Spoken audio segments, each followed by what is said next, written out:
Hello, everyone, and welcome to Leadership Lunch Chat. My name is Amy Vetter. I'm here with my friend Jen Wilson.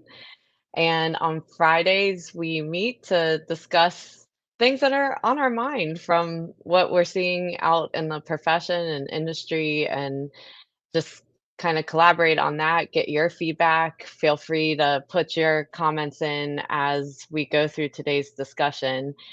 And I'm going to let Jen kick off today's discussion. And it's really about how we feel as employers, employee, and what is the mutual vision, the different visions that we each have, and how do we come together somewhere in the middle. So Jen, do you want to start?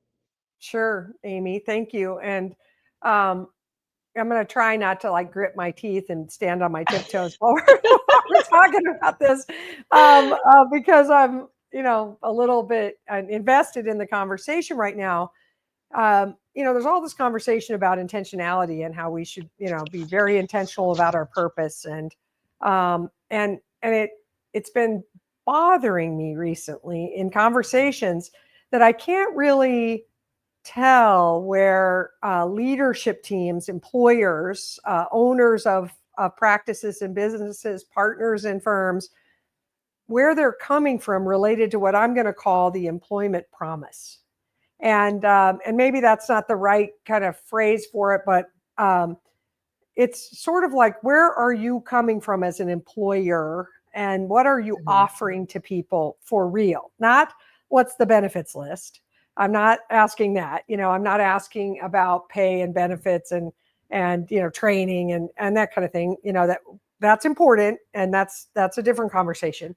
I'm talking about, like, what is my purpose in employing others? Mhm. And am I trying to use you as widgets in the process, to bring you in, train you up as far as I have to, and have you work, and like, would you put your head down and work, please? I'll take your input when asked. We're trying to maximize shareholder value here. We're trying to maximize firm value. Let's be as efficient as possible.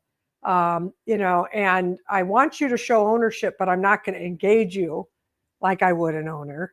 That's one way of employing, and maybe that's on the far spectrum on one side. The other, total other end of the spectrum, which is, I it's a place that I live and that I try to get firm leaders to live. I think Amy lives here too. Is this place called, wow, I'm building an organization with purpose, and the people that work here with me, that we all work together. They don't work for me. I'm not the boss. Um, I'm trying to enroll them in the purpose and the mission and the ministry of this thing, and get them lit up and engaged. I'm going to invest in them like mad. I want to help them achieve their lives, goals, and dreams if I can. I need to know what they are so I can help further them. I might not be able to meet all of that in this one employment relationship. They might have to go somewhere else someday, but while they're here, I want to hear what they have to say. I want to hear what they're seeing and what they think we could improve. I see them as co-collaborators, as innovators, as part of the win-win-win formula. The employer wins when the employee and the clients win. Um, they're not widgets. They're part of the magic of what we're doing here. And I feel like people are running their practices or businesses without clarity of where we are on that spectrum, where you Mhm. intend to be. What is your intention? And that the way talent feel is is how you, the employer, make them feel, but we're doing it without purpose or intention. And so I just think we should start kind of getting real about, what is this promise? What are we offering in terms of this degree of vested ownership in each other's mutual success? So, what do you think, Amy? Well, there's a lot to unpack there, Jen, as usual. um, so I think what's hard about what you're saying is that everybody comes from a human perspective comes from a different belief system or how they grew up into the workplace and what they value. And so I think understanding what you value, is it purpose or is it money or both? I mean, we want both, right? Like we want purpose, but we also want, because of purpose, we make money. But if I'm more driven on money than I am purpose, that's like a human piece of me that is whether it's changeable or not, right? And so I've got to understand that and understand if I am driven by revenue and the financial side of the business, not necessarily purpose, then when I'm hiring people, I have to find like-minded people that are aligned with that way of thinking. If I then hire people that are purpose driven, it's usually going to clash because I'm focused on one thing and I'm not focused on other outcomes. So it's like being part of a sales organization where a lot of salespeople are just focused on hitting their quota. They might not even know what they're selling a lot of times, right? Like they're driven by that. So it's first determining, who am I as a leader? Am I driven by purpose or not? And if I am driven by purpose, I have to be really clear on what my purpose is. So when I hire people in, I'm leading with that and making sure that people are aligned with that kind of work atmosphere. When I Mhm. start mixing the two is when I think I see a lot of friction. Or if I want to be a purpose driven organization, but I'm also a sales focused person, then I know I need to hire someone that is going to be in charge of those people, that is people driven, and I can have the conflict with them in a back room of how we get there versus me trying to lead a group of people where our belief systems don't align. I Yeah. don't know what you think about that. Well, and two things came to mind, and one is where real conflict lives is where we articulate that Mhm. we're purpose driven, that's how we engage and enroll people. We talk a lot about Right. culture, and we might talk about values or fundamentals. We might do these things, like it feels like the story we're telling Mhm. is purpose driven. But the Mhm. way we're running the business, policies, Right. procedures, the walking the talk is Mhm. not walking the talk. It's walking some other purpose or some other motivation, and that Mhm. they don't align. And I'm seeing a lot of that. The other thought that came into my mind, Amy, which is probably too much to unpack in this discussion, is the There idea might that be a part 1, 2, and 3 to that. is like this concept of short timers. So, Mhm. like I started this business 25 years ago, and it's been a purpose-driven business, and Yeah, it still is a purpose-driven business today. But as time goes on, as you it start to evolves. age in your business, though, as Mhm. you, the leaders of the firm, get closer to an evolution away from the business, you know, do you get short timers? Do you forget what you started? Does it Mhm. all become about you and your how close you are to the door and the short timer mentality of like, well, I know that's why we started this thing and what our purpose and intentions were and how clients and talent were so important. But now it's like I want to maximize for self. So, Mhm. and I'm bringing this up because I'm seeing a lot of this, of this Mhm. short timers mentality, like, hey, I could maximize right now for self, and all this investment I've made in these people, and the potential continuation of this thing. Well, maybe my self interest no longer aligns with all that stuff, and that's where Mhm. we're starting to see some real friction in practices around the country, where this purpose driven life we've been leading suddenly starts to feel like the employment agreement changed and you didn't notify us, really. Now it's become little bit about you, Mhm. the senior leaders, and maximizing for self, and how that conflict is starting to really create some tension with talent in the business, where they're like, wait a minute, uh, our agreement feels like it changed. And I would say in my experience, I don't know that it's that different. There's just a push.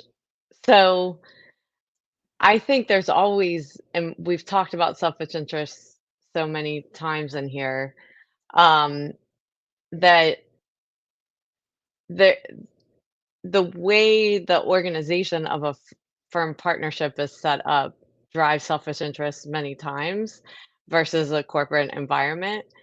But what's different is there is all this different kind of opportunity that's coming in that is changing the mindset around it, or how fast we go around it as well, because Mhm. is that forever that there's all this money around it, and so forth? Do I miss my opportunity, or is this really where I want to be?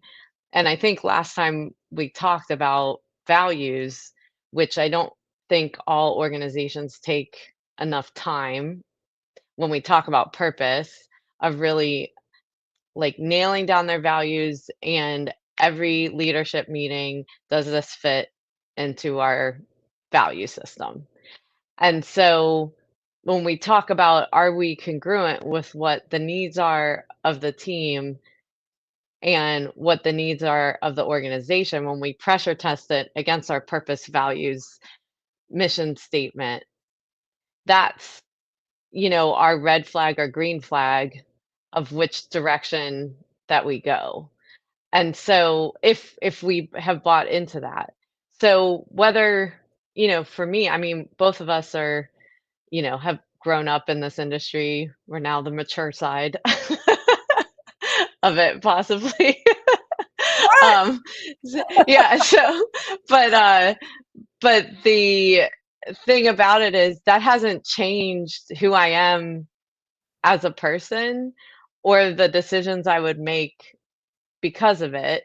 So if I've always been someone where my values have been driven off of revenue, sales, whatever, or money, it's not going to change that value. I don't believe that people's value systems change. I believe people can go against their value system and not feel good. And you feel it in your gut, you feel it into your intuition. It's just how aware or open are you to being 100% honest with yourself of what's happening, right? Like, you can feel as a leader when there's a pressure cooker, or when people are feeling things aren't congruent. It's whether you decide to slow down and listen, and then see what needs to shift, or do I have the wrong people? Like, the people need to shift, whatever it is that's not congruent with where you want to go, whether that's values or whether that's money. So I would still, from our last conversation last week, that value proposition is such a critical thing in making decisions about how your firm operates, or what decisions you make going forward. Yes. And that's the leader conversation, right? Like me getting straight about my intentions, um, my selfish interest, my best case scenario, and then how that impacts others, right? Mhm, But also as an employee or an up and coming leader or whatever, um, you know, talking to them for a minute, uh, mhm. they know when they can feel Yeah, like, hey, um, our organization is not the way we're being led isn't congruent with what I thought I signed up for. mhm.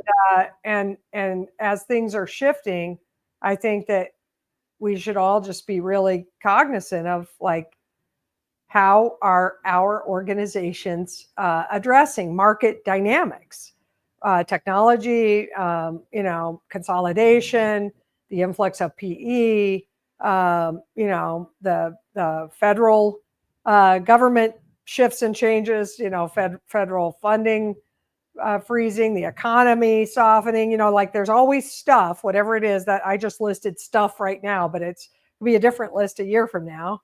That puts the pressure to change and adapt on our organizations. Mhm. And as that happens, do I feel like we are staying true to um, our purpose and the reason that I came, and that I Mhm. was attracted, and what I thought the employment promise was? And if there is incongruence, as you've suggested, I like that word a lot. Uh, what I do, what do I do? What are my choices? And Mhm. um, I believe that uh, if you're in an accounting firm, you have lots of choices. Mhm. So you don't have to persist if you feel that incongruence and it's persistent.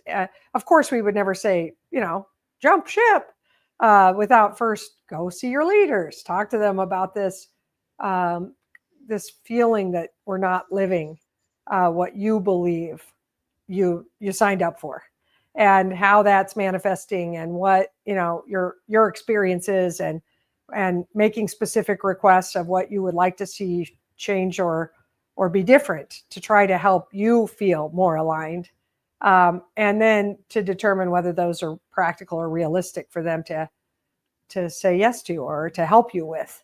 But I do, we're spending enough time talking to people inside organizations to Mhm. know that this issue of, I just don't feel like what I signed up for is where we're headed, or what we're doing, or how we're behaving right now, that incongruence is real for a lot of talent in the country right now, maybe not just in the accounting profession.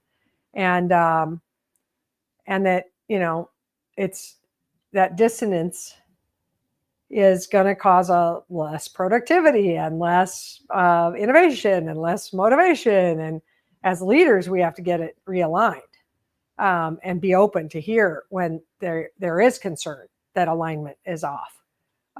But I think also we have to be super intentional. What are we pushing for these days? What is our intention? And I just think a lot of leaders are leading from maybe a quiet or secret intention, or maybe not even realizing that their motivations and purpose has changed, and that it's Well, impacting. and I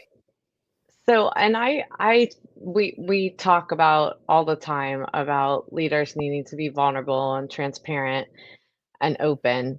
I do believe that things cannot stay the same forever. Like Right. I think our value system shouldn't shift, but there's changes that happen. That if you got hired in 5 years ago, it is going to be different, right? Then, and so a lot of people try to hold on to yesterday. Like we used to be small and now we're big, or I used to know everyone and I don't know Oh, yeah, everyone of now.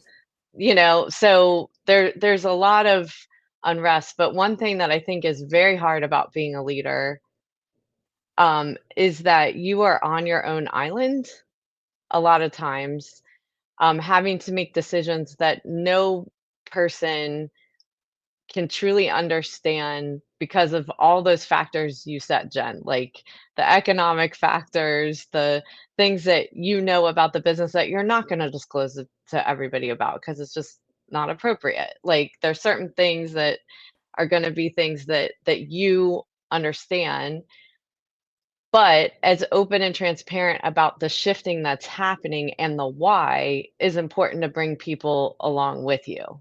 So when you feel like you can't have that conversation between your team, that's when it gets secretive. And why is it getting secretive?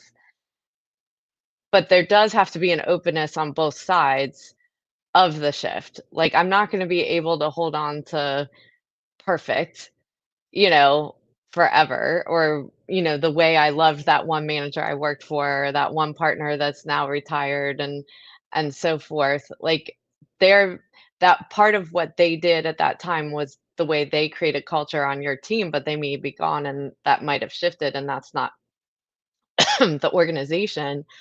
But I do think it is important as employee of an organization is to understand what you control and what you can't control, and that you do seek to understand what's going on in the organization, but also understand what you can create in your own domain without saying, like, pointing the finger at why things are off too. So, I think there's things on both sides, and I think there's certain things that there's no way for someone to be in the body of a leader and understanding, like, all the decisions and complexity around trying to make the best decision for the organization. There is a way of going about it to be inclusive of everyone as you're going through change. To bring them along. It's called Yes. bringing them along, you know. Yeah. And we don't do that if we don't communicate and we're not transparent, even if we don't totally know exactly how things are going to morph, you know. Mhm. So I think that's part of it. But I'm also thinking, I mean, I started, like I said at the beginning, like, I hope I don't grit my teeth and stand on my tiptoes because I feel like, you know, I'm watching on the national stage um, pretty good abrupt shifts with, you know, marquee organizations, banks, you know, online shopping providers, search engines we all use, you know, these companies that employ, they're having some pretty abrupt tone shifts in the way they're managing their people, and policy shifts, and, you know, just the way they're talking to their people, some of the leaked recordings from these company meetings where the CEO is saying, you know, I don't care about how you feel or what your problems are. You know, you will come back into the office 5 days a week and things like that. That wasn't who those employers were being a year ago. And Mhm. I think it's pretty surprising that that sort of abrupt employment promise shift, and not just the shift in policy. Mhm. Bring people along with a shift in policy, but you generally don't do it by saying, "I don't care what you think," or "I don't care what your problems are." And maybe you do, but that's not maybe the most attractive culture, or collaborative culture. And employees will come right back with, "I don't care. I don't Mhm. give a," which is, you know, what one CEO said recently. "I don't give a." And you know, that's how employees are going to come right back with their work product for you. You know, that's just how it is. And so that's what I'm worried about. That sort of Mhm. dissonance, that sort of employment promise, abrupt shift. Mhm. And Yeah, that their if we're value doing that, systems yeah, yeah, I don't know. never aligned to what they were doing the year before then, you Yeah, know? that's it. And could we be just honest about that, right? Mhm. So maybe we were operating in some sort of fakey, you know, I really care about talent place before. And maybe this Mhm. huge shift is, you know, and you could say, wait a minute, market conditions have changed and caused this shift.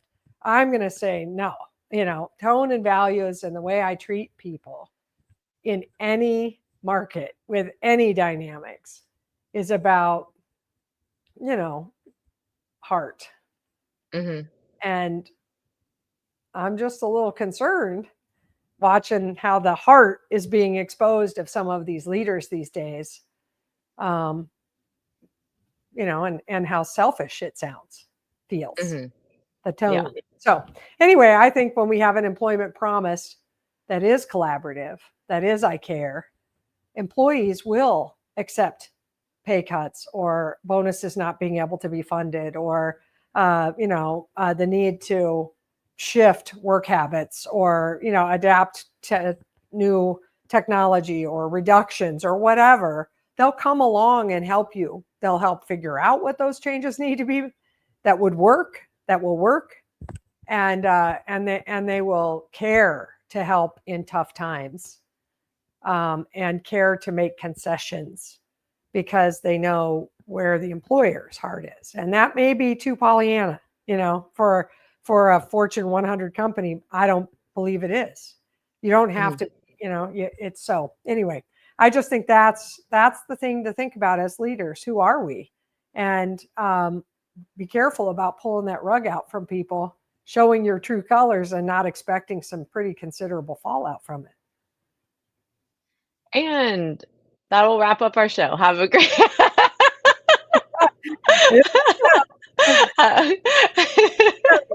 Yeah. So I thank you for joining today, and we will be back not next week, but in 2 weeks, I believe. So Yeah, that's right. have a great weekend, and if you have topics that you want us to talk about in the future, please let us know. Thank you very much for joining.